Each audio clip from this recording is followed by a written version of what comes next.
All right, University of Memphis. Good morning. I'm Tracy Robinson, and I am the Director of Innovative Academic Initiatives at the University of Memphis, and I am also serving as Project Director for our collaborative, which is Growing Relational and Occupational Wealth in West Tennessee Households. I am joined today by Dr. Dick Irwin, my boss, but also the Executive Dean of U of M Global Academic Innovation and the College of Professional and Liberal Studies. And we will hopefully also be joined in a moment by Kyla Guyette, who is parking. She is President of Workforce Mid-South and the Executive Director of the Greater Memphis Local Workforce Board. A few others of our team are in the audience, and we have others who are joining the live stream, so hello to our friends virtually. We are delighted to be here, and thank you to the board for giving us this opportunity to be a part of this meaningful work. And meaningful work is not just a phrase for us. It is what we truly feel about this project. We learned a lot in the planning phase, and what I hope that you hear from us today is our desire and commitment to be a part of this work, because we have that. Before we dive into the slides, I would ask you to put to the side your traditional image of the University of Memphis and students pursuing bachelor's and advanced degrees. This program resides in our Academic Innovation Division, specifically in Professional and Continuing Education, which I oversee. That is a space where we have been the most innovative. We have been able to respond to community and employer needs in a way that we can't always do in the credit space. And so we have also been very strategic in designing activities and programming that has value now, but can also have value in the future, specifically credit for prior learning. When our participants want to come back to earn a degree, they will have value in the activities that they do with us. So our collaborative has really worked continuously since last fall, when we have built this robust ecosystem that you'll hear about in our presentation. Where West Tennessee families can spring from that safety net into a life of thriving. What you see reflected in our mission and vision statement is our commitment that our families have voice and choice in what they do and how we will help them. We are serving the 21 counties of West Tennessee, reflected in the map on the right-hand side. And that is really part of our value proposition, is our regional approach. It is a holistic ecosystem that is made up of us, the innovative education and training partner, along with workforce development expertise, along with community support networks. We believe this has really will give us the opportunity to leverage resources in a way that has never been done in the state of Tennessee previously, in a way to alleviate these barriers that our students face, or not students, sorry, participants face. We took a research-based approach to our collaborative and started by doing one-on-one surveys as well as focus groups throughout our region. We reached almost 500 families in this approach. We had a representative family from every county in West Tennessee so that we could really understand what the problem is. And that is that families have too many barriers that they cannot overcome to get to economic sustainability. Specifically in childcare, a big issue for us in West Tennessee is non-traditional childcare that's not just the 8 to 4:30 or 8 to 5. Also transportation, and then also employment and training that leads to a high quality credential. That's really important as well. We were lucky to have great partners in this work. We also found from our survey that families didn't feel like they had a voice, a trusted partner that could elevate their concerns to a level that it needed to be. One of our partners, KUC Donald, who's the Executive Director of Economic Opportunities, will talk about this in this little brief video. We started participating as a community organization to help conduct surveys, to really give some insight, to reshape the process of TANF for TANF recipients and TANF eligible recipients. We've been doing a lot of meetings to look at our assessments, conducting focus groups to really get information from the people who it impacts the most and really add their value and insight to our planning stages.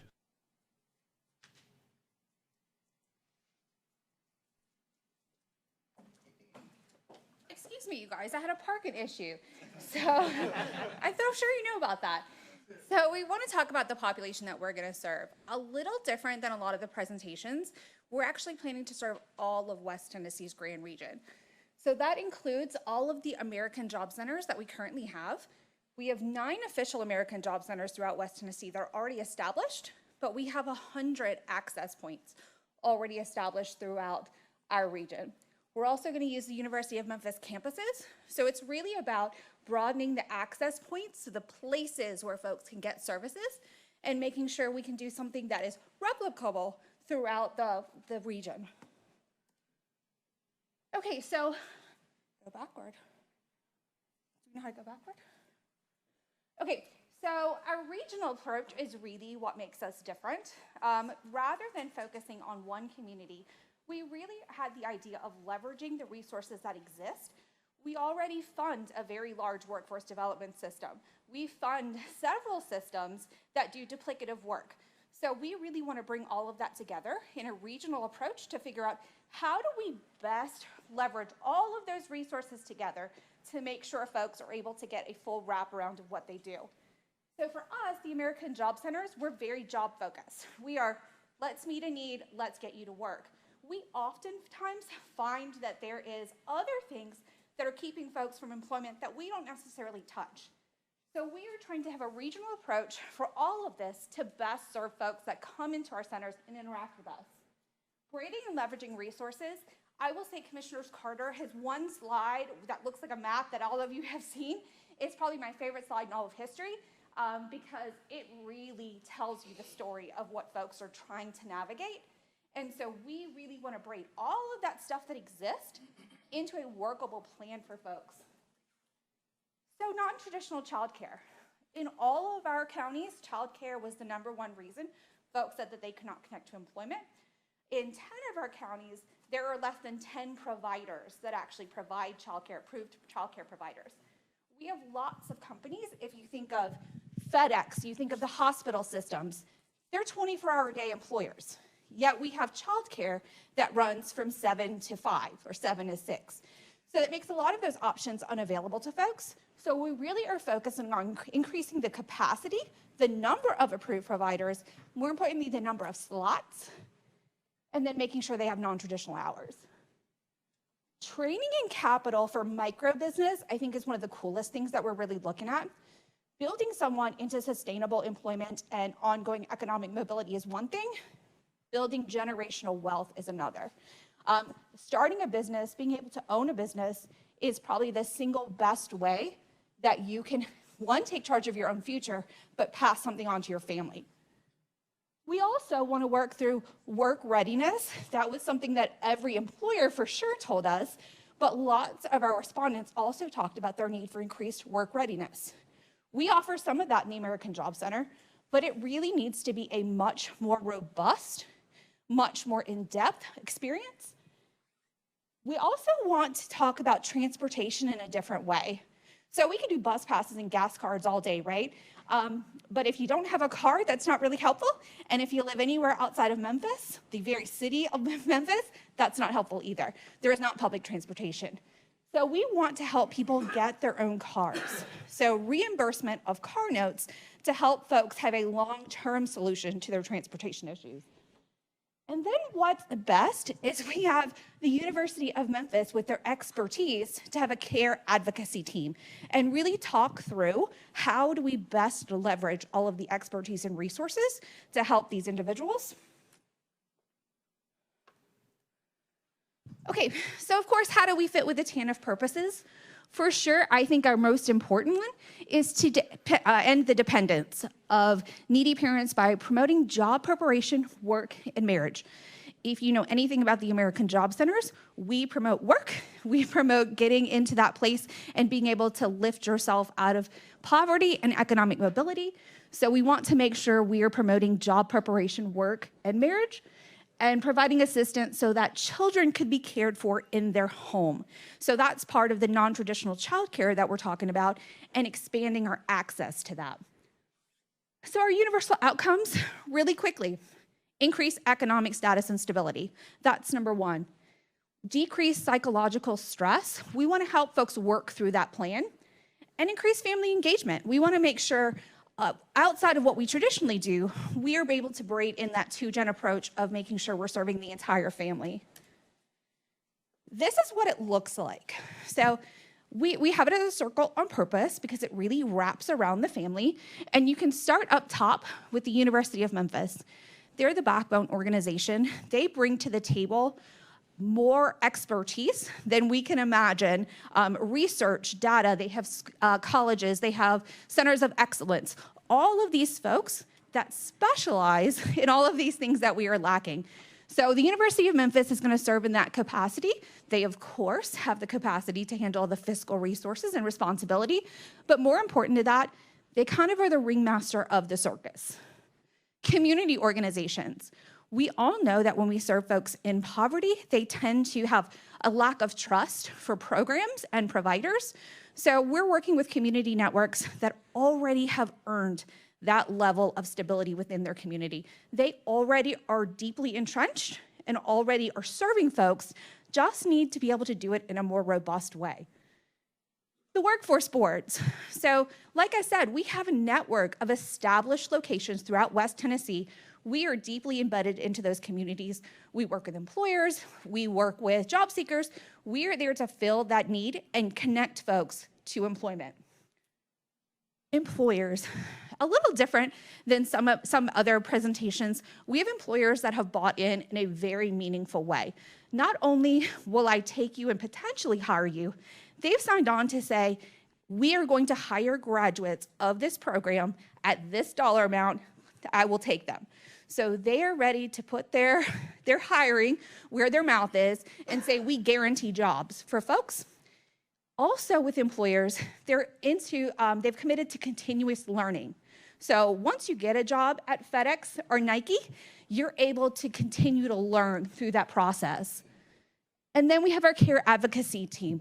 That's the network of providers that are there to make sure all of those other resources are wrapping around a family.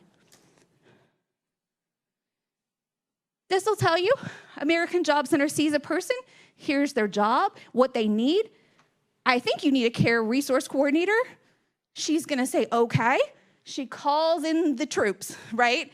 Those are the types of folks that are gonna come in and wrap around a family when a need is identified to say, we are all here to serve this particular family.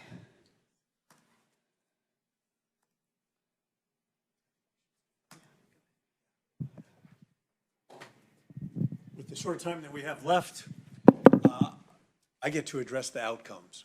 And I've heard several questions today about what will the outcomes be. On the left-hand side, we've illustrated kind of our bold ambitions in terms of how we are going to upskill this region, how we are going to alleviate barriers, and how we thank you, are going to provide family enrichment resources. You can see that we have a great emphasis on addressing the uncredentialed nature of West Tennessee. That's a part of our mission, and we have the resources to be able to do that. The results of this are shown on the right-hand side. over $500 million in the next 10 years will be realized in an increase in the state's GDP. It will also result in a savings of $330 million over the next decade in governmental spending. So we feel that this is ambitious, but on the same hand, realistic in terms of what we can achieve. With regard to our budget, we intentionally set aside from the get-go more than 50%, $13 million that will go directly to participants. In when they hit performance-based metrics, they will be receiving a stipend during the work readiness program and their training. And half of the professional services will go towards the embedded care advocacy teams that Kyla mentioned. And I noticed that we're out of time, and maybe we can just put those up there on display. Some of the resources that the university will provide, I didn't get a chance to get to, and would welcome a question about what does the University of Memphis bring to the table. And also, did you hear that we have WIOA funding? Anyway, please, it's time for questions, and we want to address your program. Hey, Dick, how are you? Thank you all. Emily House from THEC. Two quick questions. The first is about the vehicle, the car note subsidy. I think that's a really interesting idea, only because thinking about higher ed kind of writ large, we often talk about transportation constraints in a way that you just described. So can you speak a little bit more about that? And then, Dick, I actually did have a question about the role of Memphis before you even said that. So that was not a plant for everybody else. Yeah, so we really looked at it from the lens of lack of public transportation anywhere outside the city of Memphis. Even if you were in Shelby County, you don't necessarily have access to that. So we want to partner with banks, and we do have banks that are willing to do that for low interest loans. You normally may not qualify for this car loan, particularly with your credit score or things that are happening, but we are going to make sure that you're able to get that loan, and then we are going to have a $200 reimbursement of that car note every month for 6 months to make sure that we can get you on track to be able to do that. There's also a way for folks to earn incentives throughout completing the academy, and so that nice check that you get out of the academy would make a really good down payment on a car. So to Commissioner Piercy's question to the previous group, what does the accountability look like there? I mean, I know by virtue of a car note, you can't not pay the car note necessarily. That creates bigger problems. But are there accountability metrics in place when you talk about all this direct to human funding? Sure. So there's always, in most of our program funding, we have to, one, have an eligibility letter from an employer, a commitment to hire to say, you have a job, you start on this day at this wage rate before you're going to get a car loan. And then we want to make sure that we are doing timesheet check-ins to make sure you are showing up, you are going to go to work, because if you're not, we're not going to continue to pay the car note. Great, thank you. And then what is the role of Memphis in a lot of this? I'm looking at this here for everybody behind me, where it points toward training, toward an associate's degree, toward a bachelor's degree, and clearly that's where my brain goes when we think about degree production and my interactions with you, Dick, and with Memphis. What does that look like, and then what does Memphis's role look like more broadly? So I do want to draw attention, thank you, to a number of items that are in the packet that we distributed. First and foremost, as soon as someone becomes a member of the growth program, they automatically get a University of Memphis ID. And we think that that's got some value. But that also enables them to have access to a variety of support resources throughout the university, whether that's 16,000 LinkedIn learning modules that they can use to upskill, some that directly prepare for a credential, whether that's other student support services, whether that could be being a Tiger and being a part of the athletic program, as well as opportunities for their children. Our connectivity to the schools throughout the region, whether that's through Peer Power, Upward Bound, or dual enrollment programs, are going to engage their children. Our care advocacy team, who will be visiting with them on a regular basis, once every 2 weeks, in the house or virtually, will be working with those children to map out an educational plan so that they see a path to credential and degrees, just like we're trying to instill in their parents. As also the letter that President Hargrave supplied for us to insert in your packet indicated that he envisions that faculty, staff, and students from across campus are going to want to get involved in this program through research, service, and other learning opportunities. Our marketing communications program is going to support us with publicity, helping us generate publicity, and with our digital marketing campaign, which will be launched with an endorsement from Penny Hardaway, who's kind of well known in West Tennessee. And lastly, our development office has already introduced me to donors who want to help with the vehicle support program that Kyle has mentioned in helping offset some of those barriers. So we have departments throughout the campus and a lot of opportunity.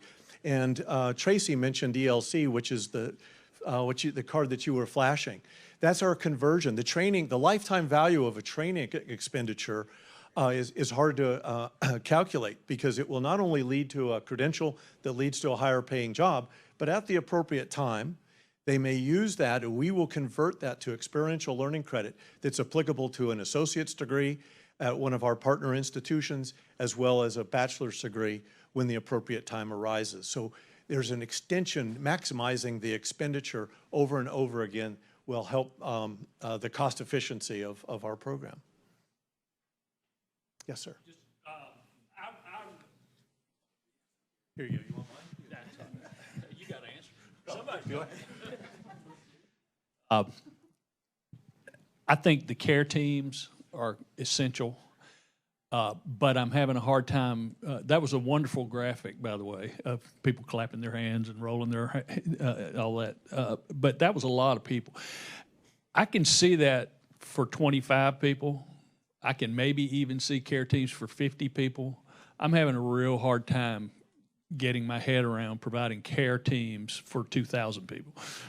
So, I mean, Perfect. There may not be that many students at UM who could help with that. So Well, you raise a great point, because students will be involved, and each care advocacy team will consist of folks from Kyla's staff, our trained care coordinators, as well as student interns and community volunteers that are typically on their path to healthcare support, looking for licensure hours.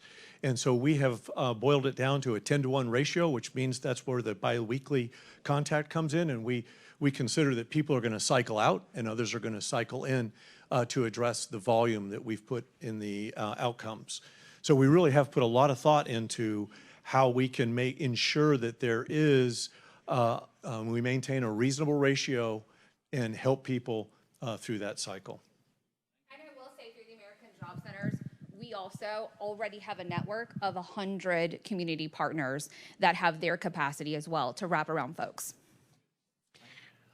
Mine's more of a comment than a question. First of all, Kyla, deep breathing exercises that you did was Right? very impressive. And secondly, outside of this grant, way to go on your ELC, University of Memphis. That is, in my role of labor and workforce development, that is innovative in and of itself, outside of even this, something that I'm going to show to a lot of other universities as well. So way to go on that. Congratulations. That's very, very forward thinking and much, much needed from a university level. Well, thank you. We'd be happy to help other folks. When Tracy and I discovered that program a few years ago, about 30 people a year took advantage of it. Last year we had 400 people save themselves $1 million, and a lot of times towards a degree. So we try to leverage that as often as possible. And if you happen to be looking at social media today and Twitter, if you look up the company InStride, actually features a story of one of our students who got 30 hours of credit for prior learning, and her journey and what it meant for her to be able to graduate this semester. It's a great video. InStride is the company name. You spoke a little bit about the innovation in response to Commissioner McCourt's question.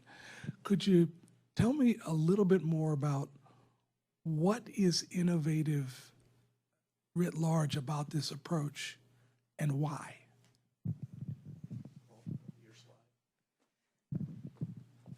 Yeah, so a couple of things. For us, really the innovation lies in our regionality.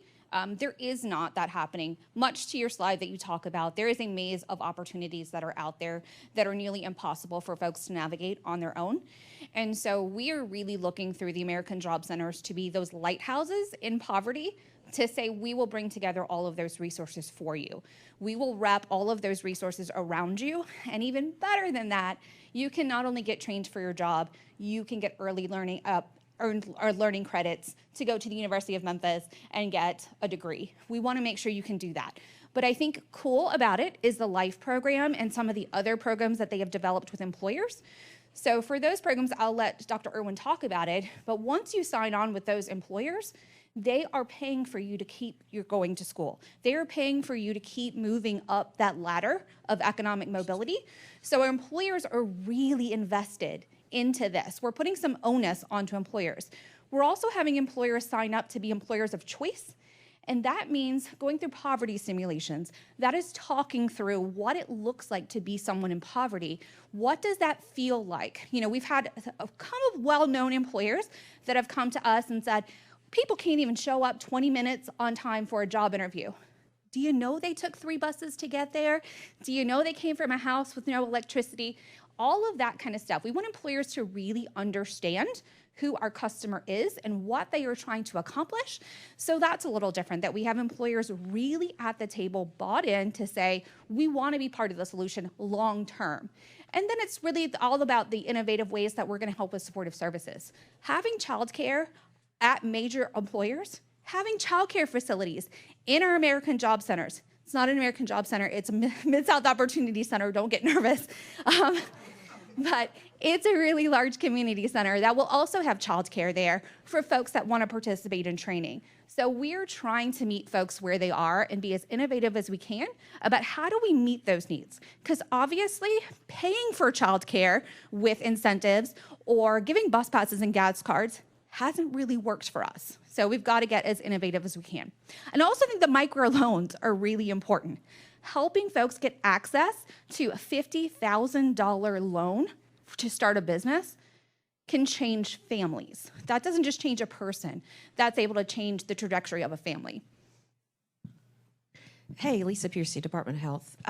Tell us a little bit more about your non-traditional childcare. You said providing that care in the home or with relatives. How do you plan to source and fund that? So one thing that we have on our campus is a great early childhood and learning program. And we know that DHS also has a lot of great training and network support for individuals. So we plan to braid all of that together and really provide this support network for people in our region to utilize those resources and then open their own family home care centers or whatever their desire may be. They may also go into that micro business training as well. But we know there are great resources out there, but there's something blocking people from taking advantage of that. And so we believe that's this wraparound network. We'll have mentors assigned to them that have successful centers within our region, so that they have a person that they can call when they have a problem or can't figure something out. More robust in that support way.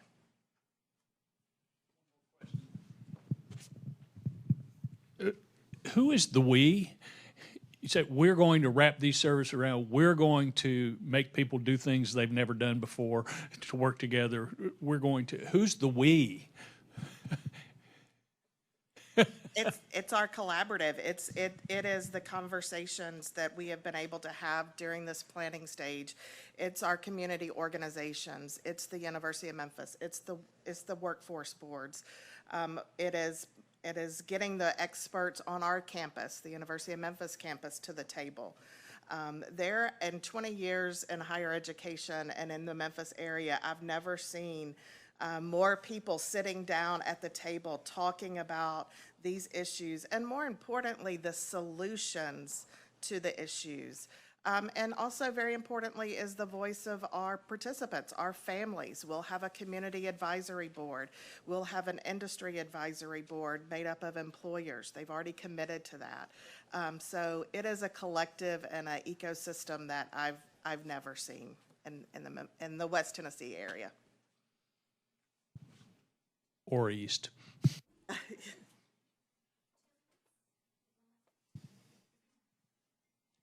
If there's not another question, I would really like to show this one last quick video.